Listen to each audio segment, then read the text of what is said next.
పిల్లలందరూ కూడా గొబ్బిళ్ళు పెడతారు. గొబ్బిళ్ళు అంటే ఆవు పేడ ముద్ద చేసి సర్వసాధారణంగా పూజకు ఉపయోగించని బంతి పూలను ఉపయోగించి పూజ చేస్తారు. ఆ పూజ చేసేటప్పుడు వాళ్ళు తమ అభ్యున్నతిని కోరి పాటలు పాడుతూ ఆ గొబ్బిళ్ల చుట్టూ ప్రదక్షిణం చేసి చిట్ట చివర్లో వాటికి ఆ పులగాన్ని నైవేద్యం చేయడం ఎందుకు అంటే మూలాధార చక్రమునందు అధివసించి ఉండేటటువంటి దేవతా స్వరూపానికి ఈ పులగం అత్యంత ప్రీతిపాత్రమైన పదార్థం. లలితా సహస్రనామ స్తోత్రాన్ని పరిశీలిస్తే ఈ విషయము అవగతమవుతుంది.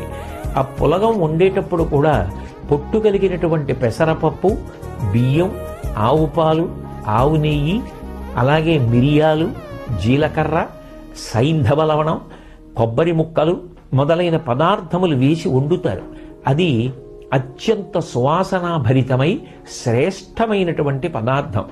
దాన్నే ఆవు పేడయందు శ్రీ మహాలక్ష్మి ఉంటుంది అని మనకి మహాభారతం చెప్తోంది కనుక ఆ గొబ్బిళ్ళకి నైవేద్యం పెట్టి ఆ పదార్థాన్ని తినిపిస్తారు. ఎందుకు తినిపిస్తారు అంటే పులగాన్ని తిన్న కారణం చేత మూలాధార చక్రమునందుండేటటువంటి దేవత ప్రసన్నురాలవుతుంది.